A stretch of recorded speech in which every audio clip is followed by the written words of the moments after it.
Hello everybody and welcome back to another reaction video. Today we will be reacting to Game Theory again. The new Giggleland ARG is disturbing. Yay, Giggleland's back. I don't remember what the original theory was. Remember to like and subscribe to Game Theorist and me. And let's get into this. Y'all can tell I'm tired. There's no happiness in my voice. It's like, I don't know what time it is right now. I'm just kind of tired. But gotta do this. Alright. The Giggleland game is finally here. I forgot it was After a the long game. and complicated ARG, we now get to find out what it was all leading to. Tom, you know this isn't the game, right? What do you mean? Yeah, it's just a mini game used for the ARG. And we're gonna solve that ARG right now. Oh great. Okay, Hello, I didn't know Internet. that either. Welcome to Game Theory, the show that's excited to talk about a game that isn't the game to help solve the game that isn't a game yet. And if that confused you, just you wait. Not because really. the second act of the Giggleland ARG is possibly the most confusing ARG I've ever worked on. And I mean that in the best way. Not one method of solving this thing is the same. Each crazy, puzzle is more intricate than actually. the last. What started as a simple advert for a game coming to Steam has blown up into an intricate puzzle that gives us insight into the world we may be exploring once the game finally releases. It's all about a commune known as the Kids Media Workshop, or KMW, and they follow the works of child psychoanalyst Erik Erikson to the extreme, fixated on making children happier, making sure they would never, ever cry. They I offered remember that. respite care to parents with troubled children. They even created TV shows written by kids for kids, teaching them how to better themselves and how to tackle bullies. But after discovering an episode of the show last time, we learned that they had some unconventional ideas on how to cope with these bullies, like burying them in the dirt. I mean, I'm sure we've all thought about doing that to someone, but HR tells me it's probably best we don't actually do it. Needless to say, it's probably not a great idea. Terry has some twisted ideas on how to educate children, but the ultimate reveal has been all about the KMW search for a girl named Sarah, who we learnt has a Tumblr account where she shares about her sheltered life. We theorized that her mother, Debbie, chose to rebel and leave the commune many years ago due to the isolation from the outside world that they forced upon her. And now we're seeing Sarah do the same, an isolated girl looking for answers, which she finds as she sneaks into the basement and discovers a tape of the KMW's TV show, Elliot and Ella. However, she quickly realizes that this disturbing show wasn't just made by the KMW, it was made by none other than her own mother and her mysterious but absent father, Simon. And that is where the Act 2 of this ARG kicks off. And boy, so last video was Act 1. Once again, This shout was out Act to the 2. Giggleland Discord for solving some of these puzzles because they were hard. But when we unite as theorists, puzzle solvers, and big brain thinkers, anything is possible. Thanks to everyone's hard work, we now get to see the inner workings of the KMW, what they were up to, and how Debbie was involved in all of it. But before we can get to that, we've got to rewind the clock to just before Act 2 officially started. During this time, Sarah was still speaking through her Tumblr account. After a brief hiatus, due to her learning that her mum made a murder cartoon, she decides that she needs to investigate further. What else could be down in... Hey, oh great. Oh, a D&D ad. Crazy. Alright, ad jump scare. I'll be back in a minute. And I'm back. Guess who's back? Back again.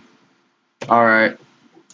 Mum made a murder cartoon, she decides that she needs to investigate further. What else could be down in the basement? Could there be more answers to her mother's past? So she sneaks back down a few times and finds some old diaries, which she then takes back to her room to snap a few photos. That way, she can look at them whenever she wants without her mum knowing. I gotta say, pretty smart move there, Sarah.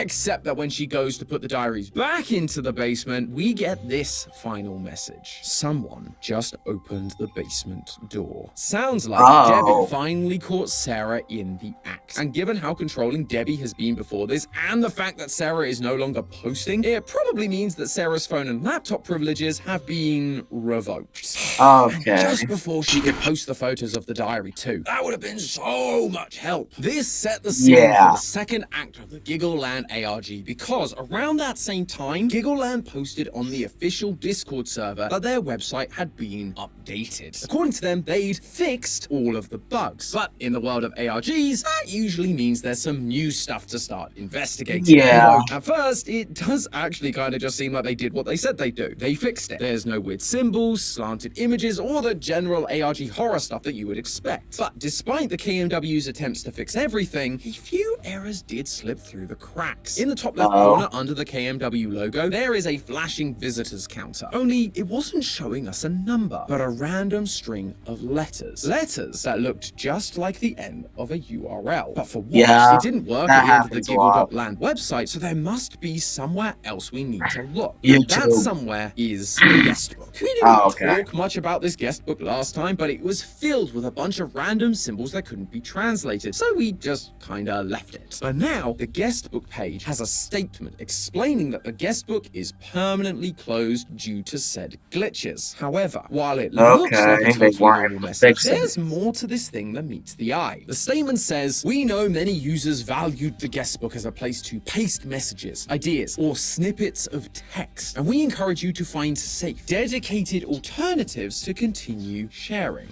Dedicated alternatives, you say? Hang on, there is an online service that does allow users to share messages and snippets of text, plus it uses a unique URL like the code we found, a paste bin address. It feels like a bit of a long shot, but what if we tried that? Well, we do get a new page, but it's password protected. Nothing is ever simple, is it? And this ARG is only just getting started, so we have no other words or clues to go off of, so we have to keep snooping around until we find something. Last time we found the back door of the website where all the files sat so neatly for us to look through, so I guess that's another pretty good place to check to see if anything has changed. And changed it has. Star.html was where we found a quote from the psychologist Erik Erikson about how leaving children to cry can affect their mental development. That's no longer there. Instead, it's a conversation. Yes. Damn, another ad already. Crazy. Damn, we've already gotten 2 ads in 6 minutes.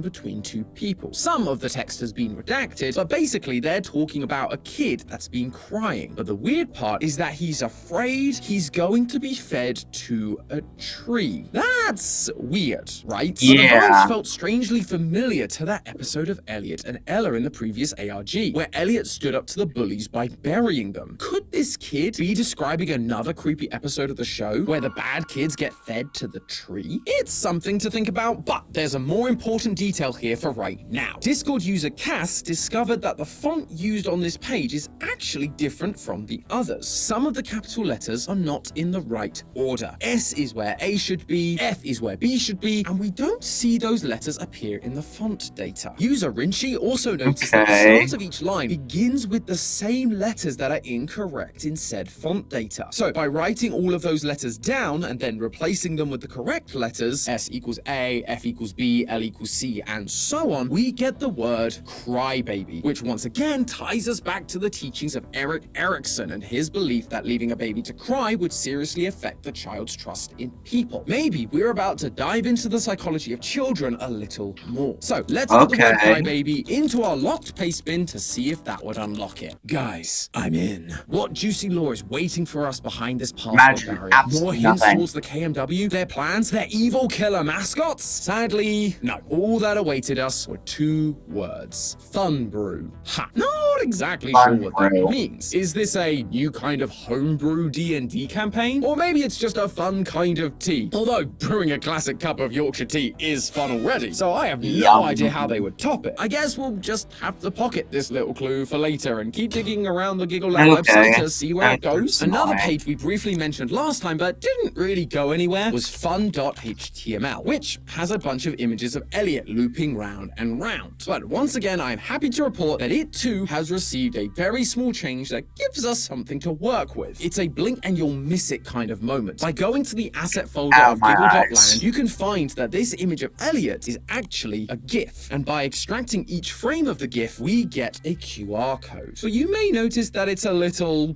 for a QR code. And it is, because this is what is called a micro QR code. Micro QR codes are unusual as you can't just use your phone's camera to scan it. You have to use a dedicated app, although they are easy enough to get your hands on. And when you scan this one, you get the word lifeless. This one feels a little less connected than Crybaby, although it's definitely more connected than Fun Brew. I guess lifeless could relate to what happens to a child that is a crybaby. Like they become an untrusting, lifeless husk of a person, but I'll admit that feels like I'm clutching at straws. Clearly, these words are pieces of a code that we've yet to figure out the full meaning of. So let's keep looking for some others. Maybe the bug report. Why? What's with the ad? Oh, hey, it's Minecraft. Why am I getting specifically gaming ads? Why is there a third ad in under 11 minutes? And we're back again. It looks meaning of. So let's keep looking for some others. Maybe the bug report page has something. It looks pretty normal, like it and all the other pages did before. But we theorists know that sometimes you gotta dig a little deeper than what's on the surface. You have to dig through the source code. And it's here where we can find something unusual. A Windows system error report. But unlike a normal system error, this one is all written in hex code. I'm not sure that's how computer codes are supposed to work. I mean, I don't think any of these glitches are how computer code is supposed to work. If only these guys had used our sponsor boot.dev, they'd probably have gotten much better results. You see, boot.dev is building the smartest way to help you become a master programmer. I've wanted to learn to program for years. Not make coding errors. The Giggleland website isn't. So I'd better figure out what this hex code means. Hex code is just a bunch of website isn't. So sadly, while thank them for sponsoring the video, and go use your code game theory in their description. you choose an annual plan. Thanks again to boot.dev for sponsoring this video, but sadly, while I may now be equipped to not make coding errors, the Giggleland website isn't. So I'd better figure out what this hex code means. Hex code is just a bunch of numbers and letters that correspond to a specific letter, and it converts to the phrase, "It wears my skin." Okay, now we're getting to the creepy stuff. But who is saying this to us? My mind went straight to Elliot from the secret episode of Elliot and Ella. We see him stand up to the bullies and a bunch of weird glitches happen. Suddenly, they're all buried and Elliot is fine, as though something took over him. The website also used to be riddled with pentagrams, upside down crosses, and other symbols, so it felt like there was some kind of demonic possession taking place with these creepy mascots. The idea of it wearing my skin could also be pointing us in that direction. When Elliot is being bullied, he becomes possessed. A demonic spirit takes control of him, wearing his skin, as it were, making him do these. Do you need a free and easy way to?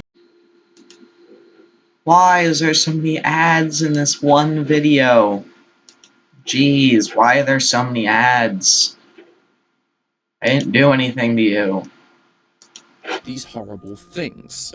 And right as we've discovered this, while I'm in the middle of research, no joke, a YouTube ad has rudely interrupted my background music. What kind of advert dared to interrupt my lo-fi listening experience, you ask? It was an ad for something called Fun Kids Game Zone, a website where you can play loads of cool games, one of which is suspiciously called Elliot's Adventure, and it features a familiar orange cat. And this is where we finally get to play a game in this ARG. Though, to be clear, it's not the game, just a game. I know, it's weird, but hey, it's something. Elliot's Adventure is a cute 2D side-scrolling platformer where Elliot has to help the animal townspeople from an evil sorcerer. You help them by fighting off bears and bees that drop items that the townspeople need, like shovels, watering cans, and cloth. Once you collect them all, you can move to the next area, which takes a bit of a turn in aesthetics. Suddenly, you're deep in a forest, and instead of cute animals to talk to, there are humans human children. And they aren't exactly welcoming. These children ask you to find stuff too, but it's not cute stuff like before. This time you need to find them sundials, knives, skulls, and stone heads. And it only gets weirder as you start to explore the next stage. The enemies that drop these items are clay monsters, piles of flesh, and fire snakes. Not only that, but now the background is covered with stone statues of faces and totem poles. This game, just like the TV show, has suddenly taken a very dark and sinister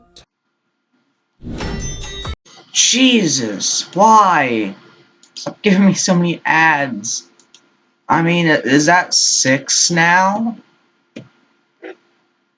has suddenly taken a very dark and sinister turn. Although, I don't know about you, looking at all of these new details, it really screams of Aztec to me, which makes me wonder if there's some connection between Aztec mythology and the KMW cult. The fire snake specifically stood out here, as the fire serpent is commonly seen across Aztec religions as the spiritual form of the god Xiuhtecutli. This god was also considered the embodiment of Say that 5 and times when the dry seasons fast. came, they would then try to appeal to the god of rain, Tlaloc, in order to undo it. And how did they plan on achieving this? Oh, nothing major, just an itty bit of child sacrifice. Is this why we saw the KMW putting on the facade of giving parents respite by looking after their children to lure troubled children into their care where they could be sacrificed? And it gets even crazier than that, because one of the other gods in Aztec culture is Xipe-Totec, also known as our Lord the Flayed One. Like with the other gods, Aztecs performed a ritual for this god, this time symbolizing the shedding of the old and new growth, similar to how a seed sheds its husk when it blooms into a flower. But the way Aztecs symbolized this and gave praise to this deity is where things get real dark. They would not only sacrifice people like we've mentioned, they would then wear their skin. Guys, if you just want to show people you've changed, get a haircut. But suddenly that quote, "it wears my skin," has a whole new and far more literal meaning. Whoever was sending this message had literally been part. Are you a Roblox Jeez. No, I'm not. Okay, so a little bit underway halfway through, and I swear I've gotten more ads than I should.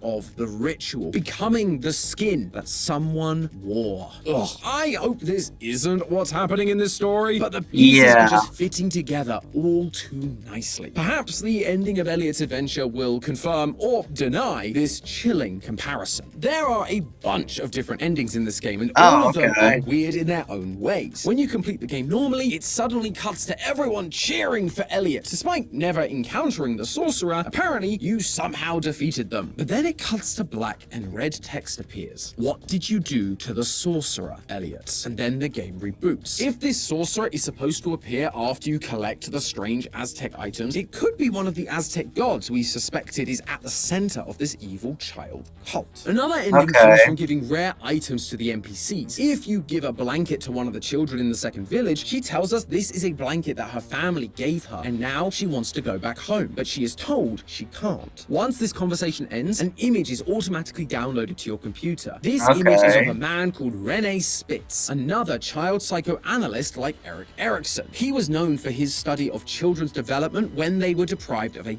caregiver, how it can impede their mental development, but even increase infections and mortality rates. Oh. Will you choose the Stop. the main? Jeez. Who wants to guess? I think I might get like 3 more ads before this video ends. The child we speak to in this game says they want to go home, but she is told she can't. Much like we learned about Sarah's mom in Act 1. The KMW is taking children away from their parents, willing or otherwise. But that feels a little weird, right? Last time, the idea of Erik Erikson was to stop the bad thing happening, to stop the kids crying out like he taught. But here, we are seeing them do exactly what Rene Spitz tells them not to do. Are they just doing it to make them weaker and easier to sacrifice? Or is it something else? Like they're weeding out the weak. The children sacrificed to the rain god Tlaloc in Aztec rituals often often needed to be brought to tears before being sacrificed as a good omen for the rains to come. So maybe this is how they pick which get sacrificed and which become like Debbie and Simon. If they break down and cry because they've lost their caregiver, you sacrifice them. If they go down the path of Eric Erickson and stop crying, they become part of the cult. After this interaction with the NPC, the game is set and you can complete it as normal. But instead of the townspeople cheering for Elliot, he is alone and confused. Suddenly, the game glitches out and the text box begins to show a bunch of numbers. And I mean a lot of numbers. We haven't seen this guy in a while. A Polybius square cipher. Basically, a substitution cipher where each letter in a message is replaced with its corresponding coordinates within a 5x5 grid. Man, Giggleland really requires you to know every cipher in the book, and I am here for it. Once decoded, we get the following message. Quote, "You have to get out of here. They're going to do something to her. If he..." Alright, like I said, 3 ads. There should be 2 more after this, if I'm correct. 4 minutes, 2 ads. That sounds right. I'm betting on how many ads I get. God, this is annoying. If he takes her, we'll never see her again. You two need to leave quickly. Pack your things and head out with K, C, and M. They'll be waiting for you near the back of the barn at 1 a.m. I wish I could protect you, but they will. T keeps watching me. He senses my fear. If I go, he'll follow. I'll keep him distracted, however long it takes. Raise her to have a normal life. I promise we'll both be a family again. I don't know when, but we will. I love you. This has to be interesting. Sarah. We know that Debbie had a child while in the commune and left. But more importantly, with phrases like "we'll both be a family again," that must mean that this message is written by the one and only Simon, Sarah's father, that we learned about right at the end of Act 1. Debbie wasn't just driven away from the commune because she felt isolated or she saw through their lies. She was told by her partner, and if she didn't, they were going to do something to Sarah so that they would never see her again. Maybe they'd sacrifice her like all the other children, which is why she is overprotective of Sarah now, stopping her from going outside because of what could happen if she's found. But we are nowhere near done with this game or the secrets it holds. One of the other rare items is a flower that, when given to the horse in the first village, triggers some new dialogue. She claims the flower has special properties, like how we use aloe when we cut ourselves, or lavender to help us when we're sad. But this flower is good for young people because, quote, someone or something has to keep them in line. So is this some kind of hallucinogenic flower? Something to calm the kids down and make them more agreeable? Are they using it to change the way the kids think so that the kids who join the cult... Yeah, another horror flower. Now we know about each rare item, we can get a new ending. By getting the flower and the blanket, giving them to the NPCs, and then completing the game, you'll be transported to a farm. Talking to the farmer, he thanks Elliot for all the help he's done, but says there's more to do. Some seeds need to be planted, and we must ensure they grow properly. He asks Elliot to bring the seeds to him, that they may be purified from the evil sorcerer. Now, maybe it's just my religious upbringing, but phrases relating to the work not being done and that there are seeds to sow and or be harvested feel very religious to me. With the guy running the farm being called Mr. T, it didn't take me long to make the connection to the guy leading the cult, Terry, which means the seeds he's talking about aren't literal seeds. They're the thing that this cult, the KMW, are obsessed with. Children, young plants that haven't yet fully developed. They need to be raised to be happy, and it's up to Elliot to bring those children to Mr. T so he can purify them. And given all of the Aztec stuff we've talked about today, I have a feeling purify doesn't mean giving them a bath. Elliot is bringing the children to Mr. T to be sacrificed. But if Mr. T is the video game counterpart of Terry, the cult leader, who then is Elliot supposed to be? Who is the accomplice to Terry and his crazy messed up rituals? Well, the answers are hiding in the one ending we haven't tried out yet. If you're skilled enough and can finish the 2D side-scroller without taking any damage, you can achieve the hitless ending. Instead of it ending like usual, interacting with the sign to move to the final area, a portal appears that you can then walk through. This portal triggers a glitch, and you are told player entity failed to register incoming damage. Debugging required. Issue persists across multiple multiple instances. Please investigate using the dev build, Giggleland_dev_9213. This is our next step to solving the puzzle, friends. There is even more to this game than we have already played, and this is where the questions we've been asking can be answered. What are they doing the sacrifices for? Where does Sarah fit into all this? And who is Elliot? The problem is you can't just access the dev build. Not easily, anyway. There are breadcrumbs that lead us to where it might be hiding, and inside it are the secrets to everything. But that is all gonna have to wait till next time. So make sure you're subscribed so you see that video when it comes out in a couple of weeks. And as always... Alright, well, that was a good video. I kind of forgot about Giggleland. That's interesting, actually. Well, as always, have a good day, afternoon, and night, and I will see you next time. Goodbye.